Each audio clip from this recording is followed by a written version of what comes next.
Señor me los bendiga, hermanos.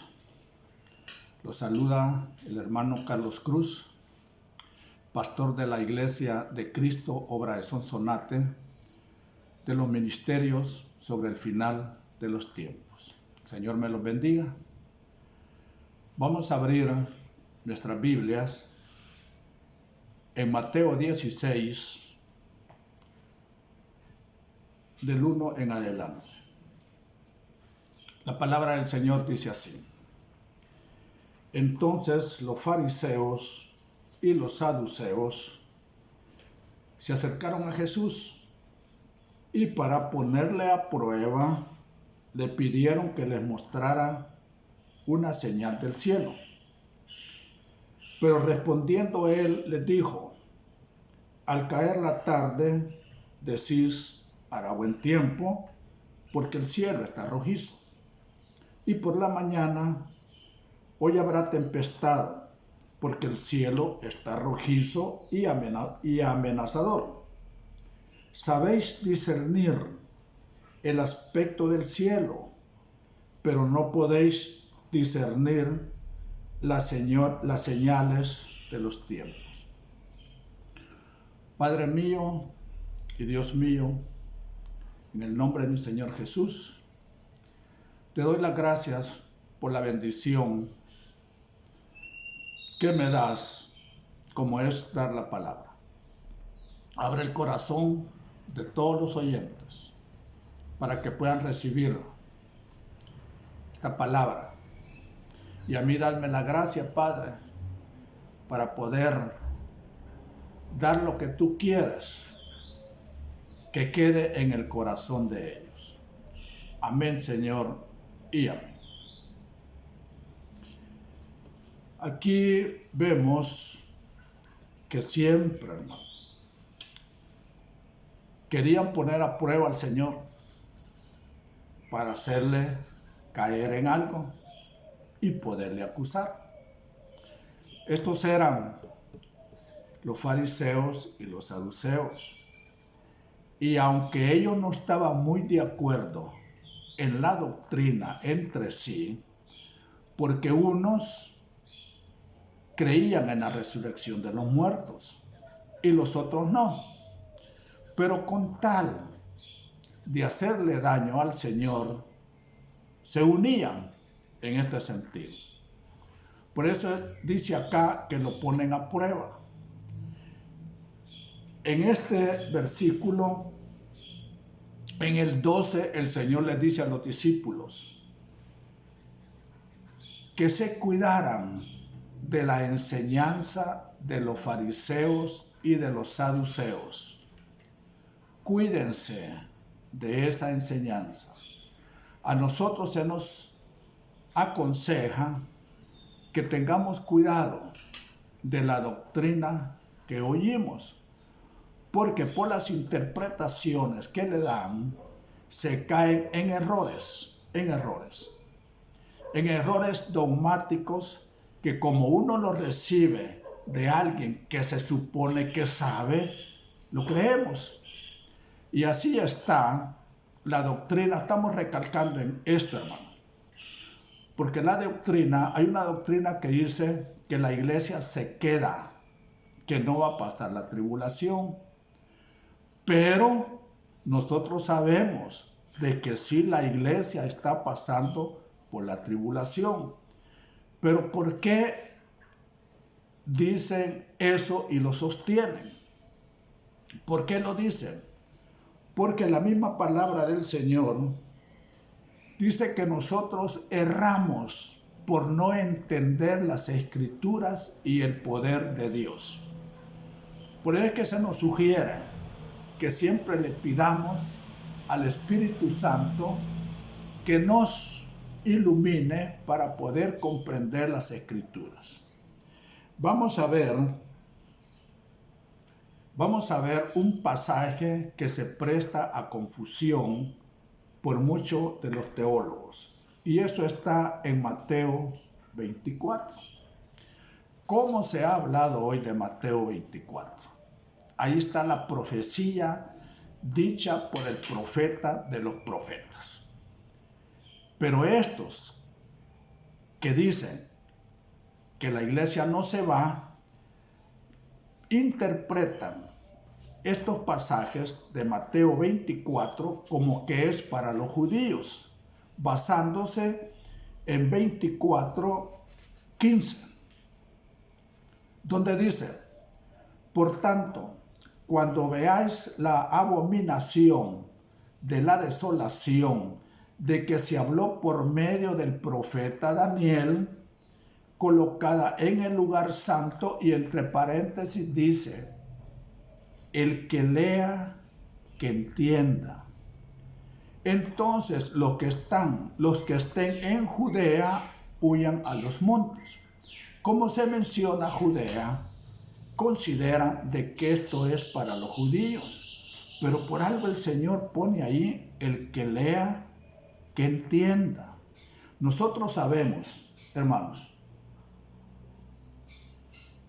que Israel nada más es la sombra del verdadero Israel. Israel nada más es la sombra del verdadero pueblo de Dios. Israel nada más es la sombra del verdadero pueblo de Dios, que es la iglesia,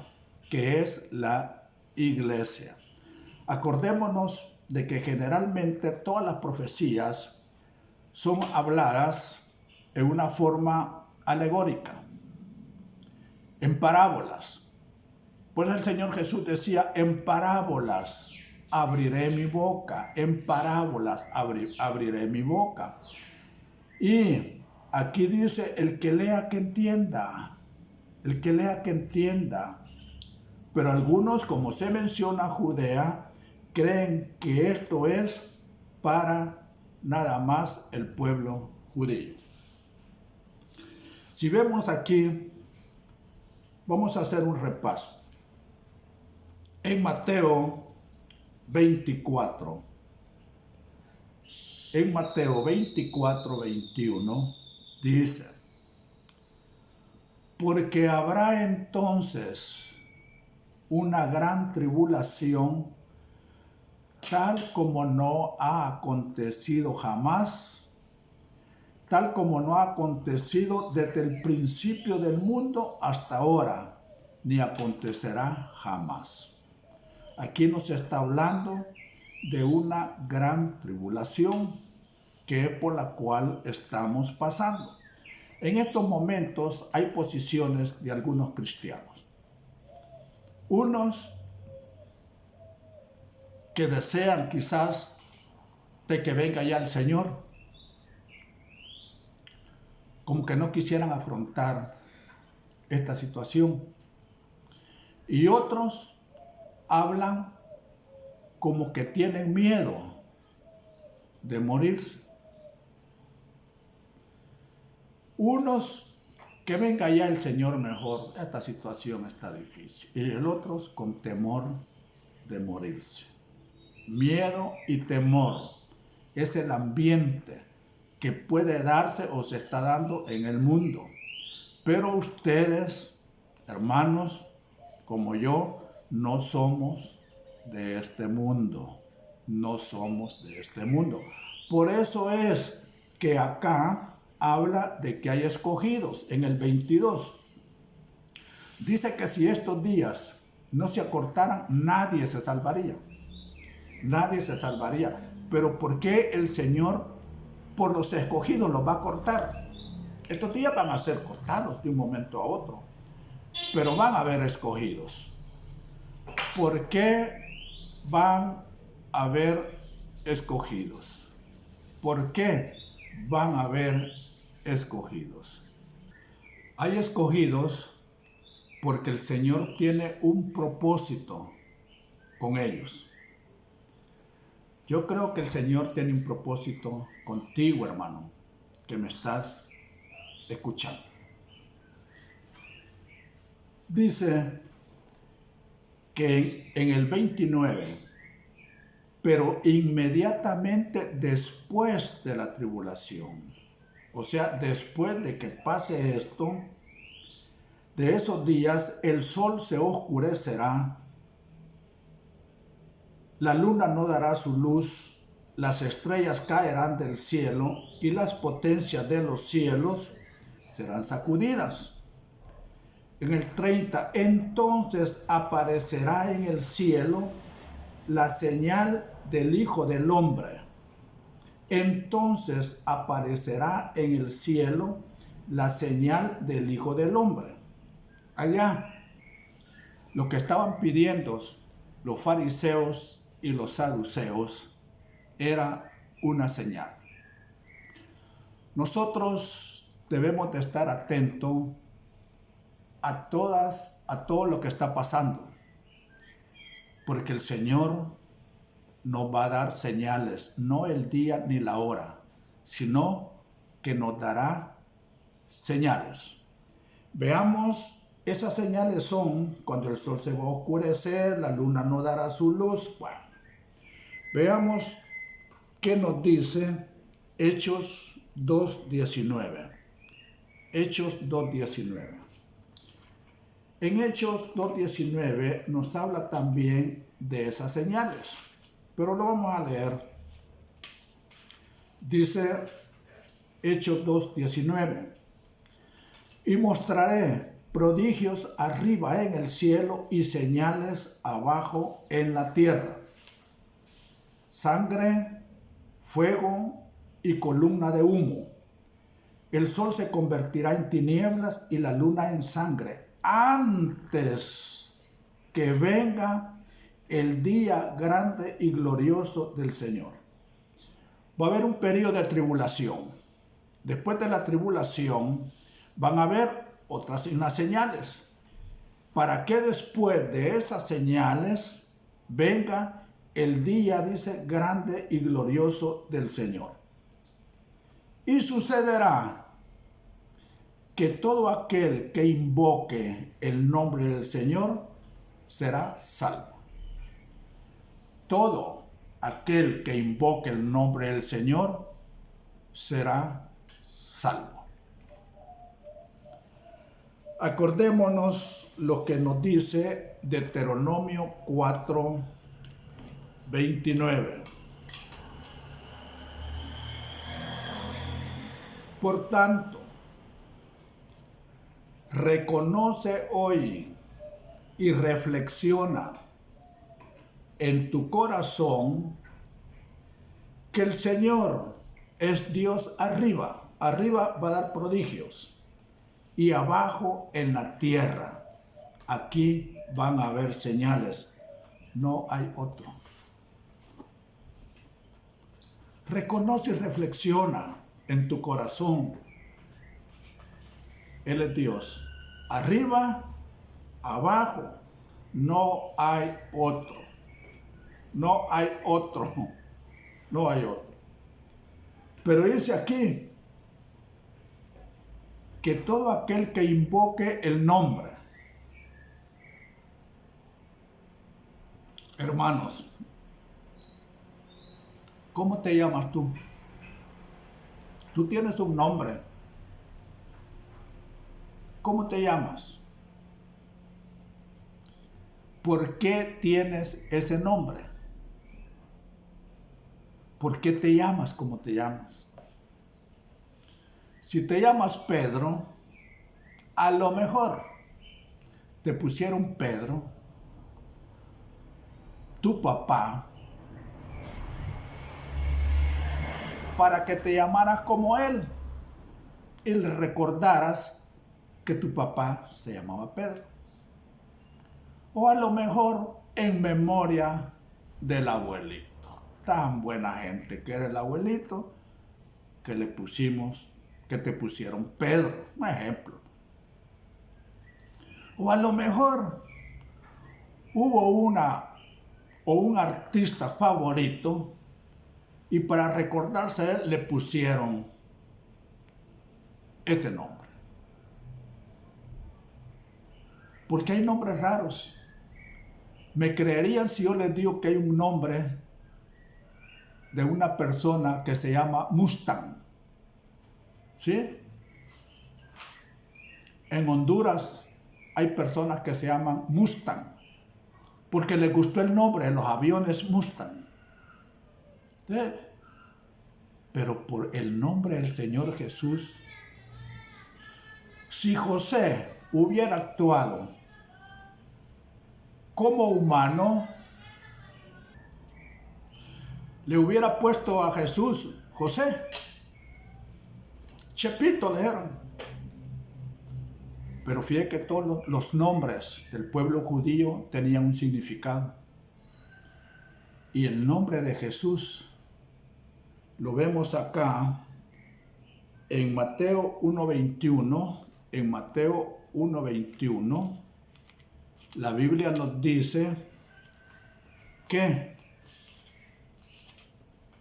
Mateo 1:21 dice: y dará a luz un hijo y le pondrás por nombre Jesús, porque él salvará a su pueblo de sus pecados. ¿Qué significa Jesús? Salvador. Por eso dice, el que invoque el nombre del Señor será salvo, porque Él es nuestra redención. Y ese nombre le vino de allá del cielo. Ya fue profetizado, porque en el 23 dice: he aquí la Virgen concebirá y dará a luz un hijo, y le pondrán por nombre Emmanuel, que traducido significa Dios con nosotros. Dios está con nosotros en este momento de tribulación. Y nada más podemos invocarlos y Él nos va a salvar de cualquier situación. Pero sigamos adelante. Sigamos adelante. Vamos a ver Apocalipsis 7:9. Acordémonos de los escogidos. Apocalipsis 7:9. En Apocalipsis 7:9 dice: después de esto, miré y vi una gran multitud que nadie podía contar, de todas las naciones, tribus, pueblos y lenguas, de pie delante del trono y delante del Cordero, vestidos con vestiduras blancas y con palmas en las manos. Después de esto, ¿de cuál esto? Si vemos en el 7:1, dice también después de esto, como que hubiera cierta correlación y tendríamos que ver qué hay después de esto. Pero lo que interesa aquí es de que ve Juan una gran multitud que nadie podía contar. Una gran multitud que nadie podía contar, dice, que estaban de pie delante del trono. Y en el 14 dice, en el 13, y uno de los ancianos habló diciéndome: estos que están vestidos con vestiduras blancas, ¿quiénes son? ¿Y de dónde han venido? Y yo le respondí: Señor mío, tú lo sabes. Y él me dijo: estos son los que vienen de la gran tribulación y han lavado sus vestiduras y las han emblanquecido en la sangre del Cordero. Estos son los que vienen de la gran tribulación. Y dice que es una gran multitud de todas las naciones, tribus, pueblos y lenguas. Y si nosotros, hermanos, y si nosotros regresamos al 24, dice: y este evangelio del reino se predicará en todo el mundo,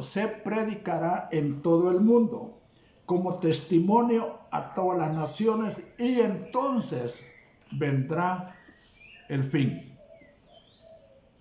Entonces vendrá el fin, cuando se haya predicado el evangelio en todo el mundo. Se dio la palabra y muchos aceptaron al Señor. Fíjate que la tribulación es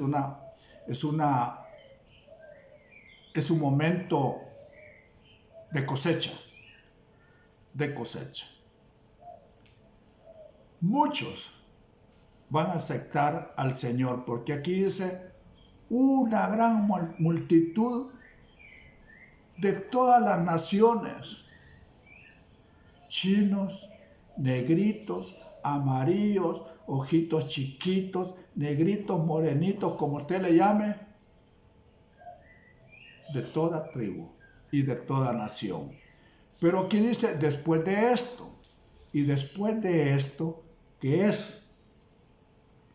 Regresamos al 7.1. Regresamos al 7.1. Dice, después de esto, o sea que hay cosas como que todo fuera. Vi a 4 ángeles de pie en los 4 extremos de la tierra, deteniendo los 4 vientos de la tierra para que no soplara viento alguno, ni sobre la tierra, ni sobre el mar, ni sobre ningún árbol. Y vi a otro ángel que subía de donde sale el sol y que tenía el sello del Dios vivo.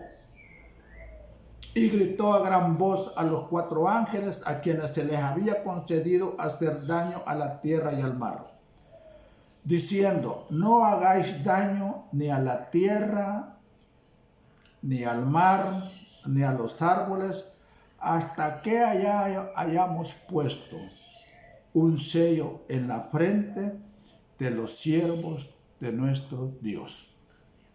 Y después hablan de las tribus de Israel, de las 12 tribus. Y dan un número, 144,000. Esto no es específicamente que son judíos. Estos, que después se va a ver, cuando lleguemos a ese punto, en realidad, ¿quiénes son? Se las adelanto. Son los que pasaron el mensaje para que en el 9 nos dice de que una gran multitud aceptaron al Señor. El Señor Dios tiene sus escogidos ¿para qué? Para predicar el evangelio. Mire qué don más hermoso. Aquellos que tienen ese don de pasar el mensaje. Pero Dios va a utilizar a los escogidos y les va a dar ese don. Vean la palabra, cómo se enlazan unos versículos con otros. La Biblia no se contradice. Esto tengámoslo pendiente. No se contradice. ¿Qué nos dice Romanos 10:14? Romanos 10:14 nos dice,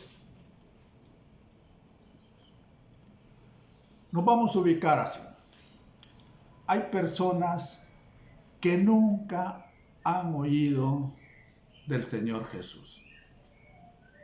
Que nunca han oído. Y aquí dice, todo aquel que invoque, en el 13, todo aquel que invoque el nombre del Señor será salvo. Pero viene una pregunta acá.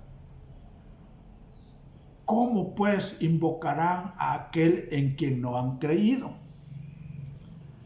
O sea, que para invocar uno tiene que saber de alguien y creer en él. ¿Y cómo creerán? Dice, en aquel de quien no han oído. Yo necesito primero oír de alguien para creer en Él y poderlo invocar, mientras yo no puedo invocar ese nombre. Y dice, ¿y cómo oirán sin saber quién les predique? ¿Y cómo predicarán si no son enviados? O sea que el Señor tiene un ejército de escogidos quienes se van a encargar, acordémonos de los 2 testigos, quienes el Señor los va a enviar escogidos para que hablen y crean en ese nombre que es sobre todo nombre, que se llama Jesús y que es el Salvador, para que crean en los momentos difíciles, ellos puedan invocar ese nombre. Ese es el papel de los escogidos. Ese es el papel de la iglesia de hoy en adelante. Yo bien recuerdo preguntas que me hacían en la iglesia. ¿Por qué no salimos a predicar? Porque hay iglesias que tienen ese don. Hay evangelistas. Acordémonos que Dios puso apóstoles, puso pastores, maestros, puso evangelistas para perfeccionar a los santos. Hoy va a necesitar escogidos el Señor para que prediquen la palabra, para que hagan saber que hay un nombre que es sobre todo nombre. El que tiene dinero en estos momentos puede pagar un buen hospital. Puede pagar un buen hospital para que vean a su pariente o lo que sea. Pero el pobre, eso no tiene los recursos. Pero el pobre tiene algo. Oigan la palabra lo que dice. El Señor me ha ungido para llevar el evangelio a quienes, a los pobres. Y hoy ese pobre, como muchos que no tienen para pagar un buen hospital, tienen una palabra. Por eso, hermanos, hoy ustedes saben del sacerdocio. Ustedes saben, hermanos, de que si hay enfermos, ¿qué es lo que tienen que hacer? Orar por esos enfermos. Decretar sanidad. Decretar o bendecir con espíritus de vida. Reprender espíritus de muerte. Porque eso es el sacerdocio, hermanos. Hacer cosas sobrenaturales. Pero a veces se nos olvida. A veces pensamos de que, ¿y qué nos dice el Señor? Que nos enseñar, le dice a los apóstoles, ir y predicar el evangelio, enseñándoles a que guarden lo que yo os he enseñado. Y guardar, ¿qué significa? Practicar. Si tú tienes un enfermo en tu casa, ora, decreta sanidad. O no confías en Dios. Reconoce y reflexiona en tu corazón que Él es Dios arriba y abajo. No hay otro. Tú el único a quien tienes que acudir es a ese nombre. En el nombre de nuestro Señor Jesús, ya lo saben, hermano. En el nombre de nuestro Señor Jesús. Pero a veces como que el enemigo nos duerme. Porque eso es lo que quiere Él, hacernos perder o debilitar nuestra fe. Satanás ha pedido que te zarandee, le dijo el Señor Jesús a Pedro. Pero yo he pedido. No le dijo, no temas Pedro, ahí voy a estar yo y voy a reprender. No le dijo eso. Le dijo, he pedido que no te falle o que no te falte la fe. El enemigo quiere eso, que tú dudes, pero tú aférrate a esa palabra que es propia del sacerdocio.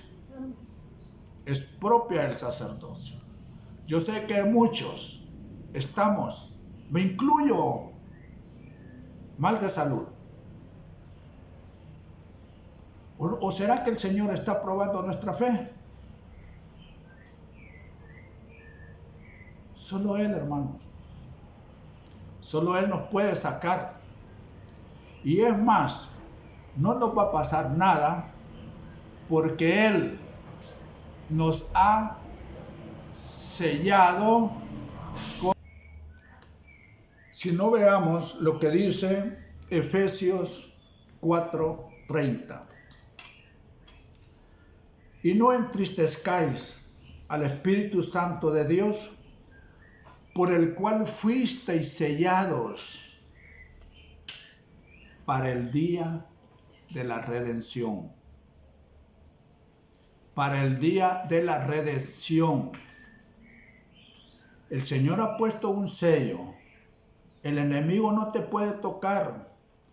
Te puede tentar a que dudes de la fe. Pero tú tienes un sello porque el Señor te ha escogido. ¿Para qué? Para que pases esa buena nueva que es su palabra y llegue como una ofrenda esa gran multitud en estos momentos. Nos hemos olvidado, hermanos, lo que se dice en Primera de Pedro 2:5. Primera de Pedro 2:5 nos dice, también vosotros, como piedras vivas, sed edificados como casa espiritual, para un sacerdocio santo, para ofrecer sacrificios espirituales aceptables a Dios por medio de Jesucristo.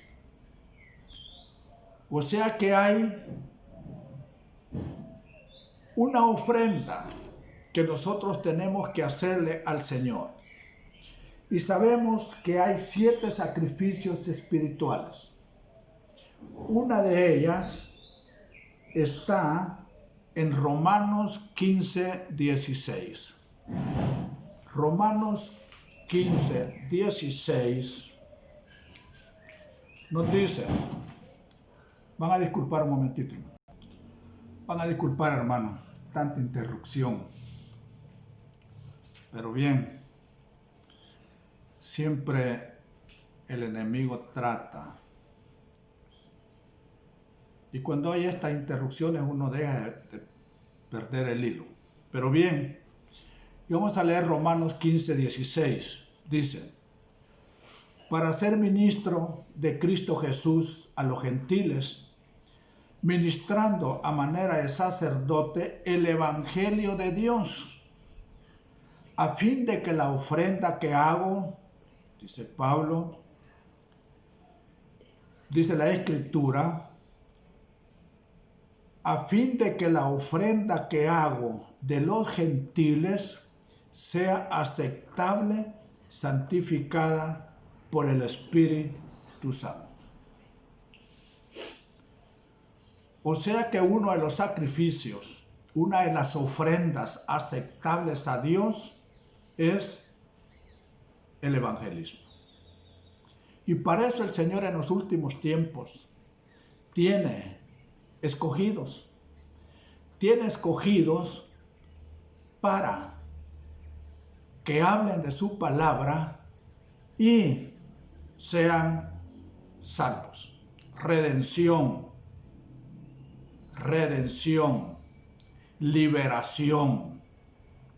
No es que Dios se tarde, como le hemos dicho, sino que Él es paciente.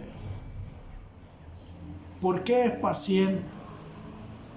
Porque Él quiere que nadie se pierda, sino que todos vengan al arrepentimiento y se salven. Ese es el gran propósito que tiene Dios con los escogidos. Por eso es de que va a cortar los días de la tribulación, los va a cortar para que ese tiempo, antes de que vengan esas señales de que el sol se va a oscurecer y la luna ya no va, antes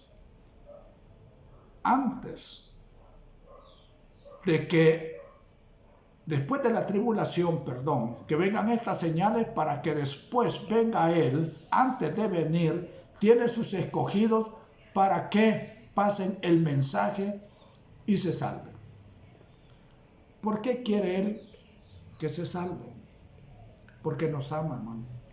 Vean, es que Él, ¿cuál es la ofrenda que Él hizo? Dio su cuerpo. Con su sangre nos compró. Con su sangre nos compró. ¿A quiénes? ¿A los judíos? No. Mire Apocalipsis 5:9 dice: y cantaban un cántico nuevo diciendo: digno eres de tomar el libro y de abrir sus sellos, porque tú fuiste inmolado. Y con tu sangre, compraste. ¿Para quién compró? Para Dios. A gente de toda tribu, lengua, pueblo y nación. ¿Por qué compró? Porque a los suyos vino y los suyos no la recibieron. Entonces volvió la mirada hacia los gentiles y Él en su plan ya bien establecido. El mundo es de Él y todo lo que hay en Él. Y Él no quiere que se pierda, porque es de Él. Por eso es que va a llegar un momento cuando el enemigo quiera arrebatarnos. Oiga lo que les digo, Él va a arrebatar porque nosotros somos de Él. Él no va a permitir que el enemigo, ya está vencido, hermano. En la cruz lo venció, pero anda libre. Pero el día viene. El día viene. En Santiago 2:13, nos dice la palabra: porque el juicio será sin misericordia. Pues pongamos atención. Para el que no ha mostrado misericordia. Y esto es lo que hemos de tomar en cuenta. La misericordia triunfa sobre el juicio. Y la misericordia es algo propio de Dios. Él está esperando. Él es misericordioso. Él es misericordioso. La misericordia triunfa sobre el juicio. En estos momentos, Dios está ejecutando juicios sobre el mundo. Pero dice aquí que la misericordia triunfa sobre el juicio. O sea que Dios está esperando que abramos nuestro corazón y Él va a volver la mirada sobre aquellos y va a triunfar la misericordia sobre el juicio. La Escritura no se contradice. Hay que tener cuidado con aquellos que quieran hacernos tropezar de versículos con versículos. Pongamos atención a esto. Fíjese que en Hebreos, ¿qué concepto tenemos nosotros de temor? ¿Qué es reverencia?